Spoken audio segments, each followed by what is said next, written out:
up, everyone? Today we are about to talk about what the fuck is going on in Seattle right now. So, if you don't know, we're about to find out. Take a look right now. Alright. So look here, we got a nice picture. Welcome to the Capitol Hill Autonomous Zone. This space is now property of the... I can't tell what that says there, but then you just see these people with their fists up in the air. So that's about Pine and 12th Avenue there. So we'll take a look at a map and see what's what around the area there. Looks like that's the boarded up Seattle Police Department East Precinct. All caps are bastards. So they did it up right there. Alright. Seattle, on the streets next to a police station in Seattle's Capitol Hill neighborhood, protesters and officers spent a week locked in a nightly cycle of standoffs, at times ending with clouds of tear gas. So I guess the police and the protesters have been battling for a while.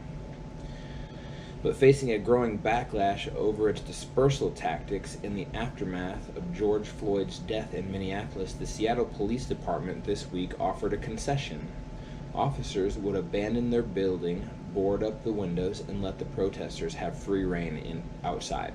In a neighborhood that is the heart of the city's art and culture, threatened these days as rising tech wealth brings in gentrification, protesters seized the moment.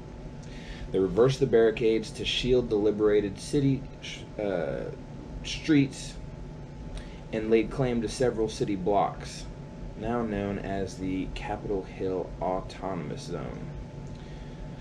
Space is now property of the Seattle people. Read a banner on the front entrance of the now empty police station.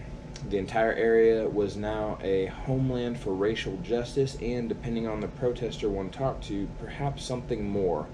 What has emerged is an experiment in life without the police, part street festival, part commune. Hundreds have gathered to hear speeches, poetry, and music. On Tuesday night, dozens of people sat in the middle of an intersection to watch 13th, the Ava DuVernay film about the criminal justice system's impact on African Americans. On Wednesday, children made chalk drawings in the street. So here we got some nice pictures of the goings-on. One block had a designated smoking area, another had a medic station. At the No Cop Co-op, people could pick up a free LaCroix, sparkling water, or a snack. No currency was accepted, but across the street, in a nod to capitalism, a bustling stand was selling $6 hot dogs. It was dealing in US dollars.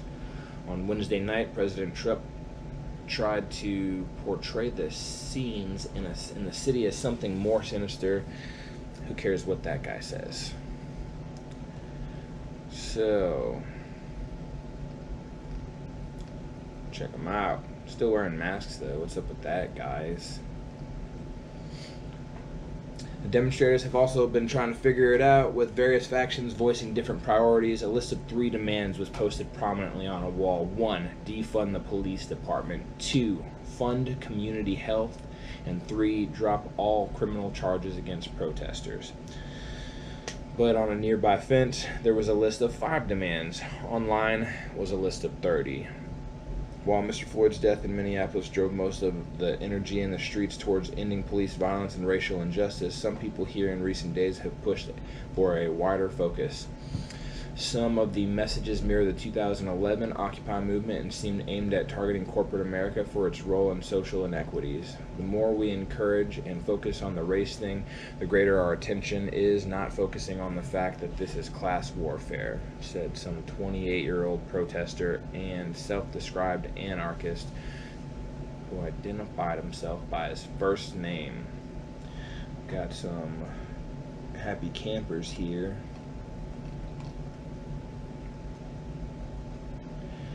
On Tuesday night, Kshama Sawant, a city council member affiliated with the Socialist Alternative Party, led protesters to City Hall, holding a gathering inside the building in which she promoted her plan to tax Amazon, which is headquartered in the city.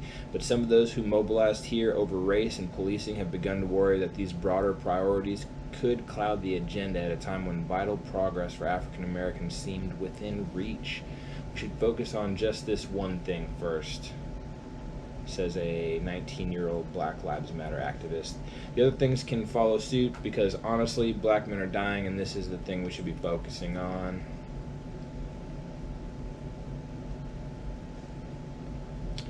So, looks like they got some food there for the moment. Just gonna check out some more pictures here. Putting up a sign. The Antifa takeover of Seattle isn't a people's revolt, it's tyranny. What started as a Twitter rumor has been confirmed. Anarchist, so-called. They're going to say this all the time. You guys, there are different types of anarchists. So there are some that respect freedom and property rights and not violating people and free markets, etc. And then you got these sort of communist anarchists that understand economics less sufficiently. So we're gonna assume that when they say anarchist here, that they're talking about anarcho-communist people. And hard-left secessionists have taken control of 6 square blocks in downtown Seattle. After police fought with the rioters for days, the leaders in the city's government surrendered. They allowed the rioters to set up their own autonomous zone, and now no city official or law enforcement officer is being allowed past the barrier. Officers and National Guardsmen emptied out the facility, boarded it up, and retreated immediately afterwards.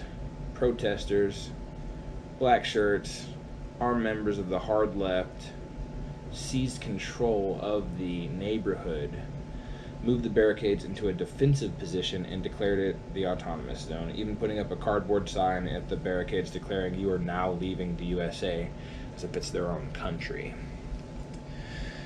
The anarcho-communists have ironically set up their own form of quasi-government, complete with law enforcement who threaten with violence protesters who step out of line.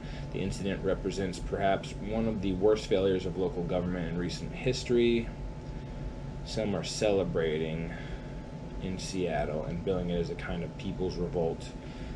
You can see barricades here going on.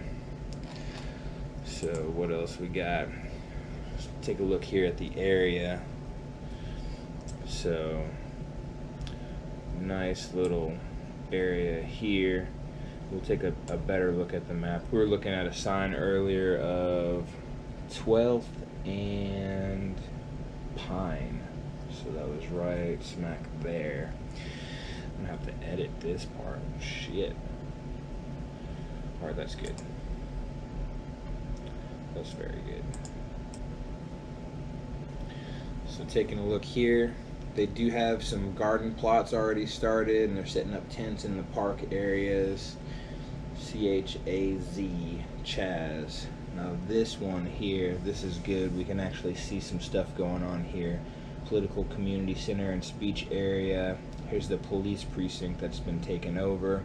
They got barricades in the area, communal food stations, and then they're protesting up and down on Broadway, just a block over or so.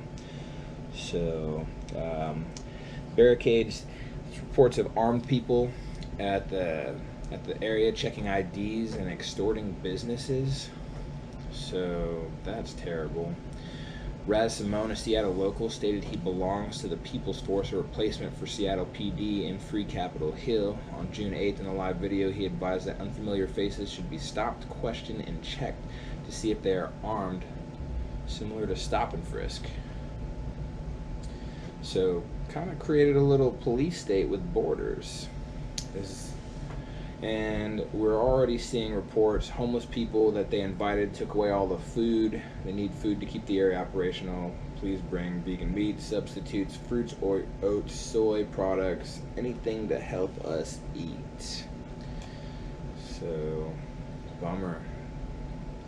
communists already ran out of food. They haven't even had their own commune for a week yet.